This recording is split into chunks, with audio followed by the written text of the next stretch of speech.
친일 독재 교과서 ABB로 충당하려 한 후황무치한 박근혜 정부에 대해서 경고합니다.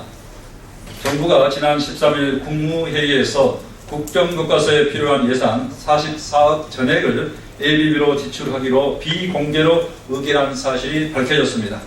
정부가 지난 12일 행정예고를 한 역사교과서 국정화 방침은 법에 따라 12월 2일까지 국민의견 수렴 기간을 두어야 합니다. 따라서 정부가 행정예고 기간 중에 국회 동의도 없이 예산을 편성한 것은 국가재정법을 어긴 명백한 위법 행위입니다. 정부의 이러한 행태는 국회 예산 심의권을 침해한 행정부의 전행으로 국민과 국회를 무시한 처사로 묵과할 수 없습니다. 더욱이 정부의 행태는 행정예고 기간 동안 국민들의 의견에 귀 기울이도록 정한 법과 절차를 깡그리 무시한 것입니다. 국민의견 수렴을 조직 절차쯤으로 여기는 정부의 인식이 정말 어처구니 없습니다. 국민의 의견을 모으고 반영하는 것은 바로 민주주의라는 점에서 박근혜 정부의 행태는 민주주의를 박제화하는 처사가 아닐 수 없습니다. 박근혜 정부는 국민들 보기에도 부끄럽지 않습니까? 국민의 의견을 묵살하고 국민들 모두에게 법을 위반해서 비밀리에 예산을 편성하는 정부의 행태를 국민은 결코 용납하지 않을 것입니다. 정부는 지금이라도 당장 역사교과서 국정화 포기를 선언하고 친일 독재 교과서 만들기에 국민 혈세를 집행하라는 꼼수를 버려야 합니다. 박근혜 정부는 역사를 애곡하고 민주주의를 짓밟고 국민을 무시한 정권은 반드시 국민이 엄중히 심판했다는 역사적 교훈을 잊지 말아야 할 것임을 경고합니다.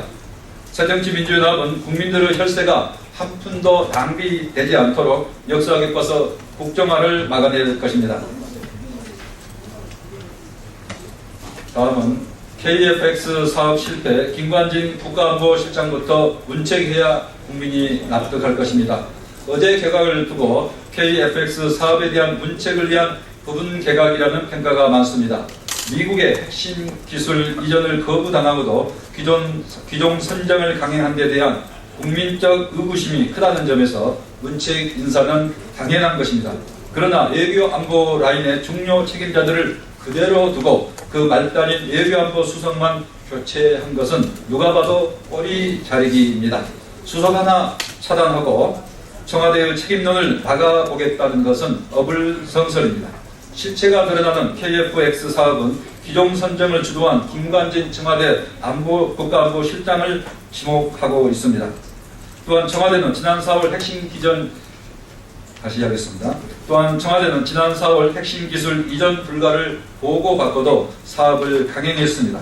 그 모든 책임을 외교안보 수석 한 명에게 지우겠다는 것이 가당키나 한 일입니까? 더욱이 청와대의 회피성 문책은 KFX 사업에 책임이 큰 사람들의 면죄부를 주는 행태로 결코 용납할 수 없습니다. 부실만 있고 책임지는 사람은 없는 통행한 비리처럼, 다시 하겠습니다.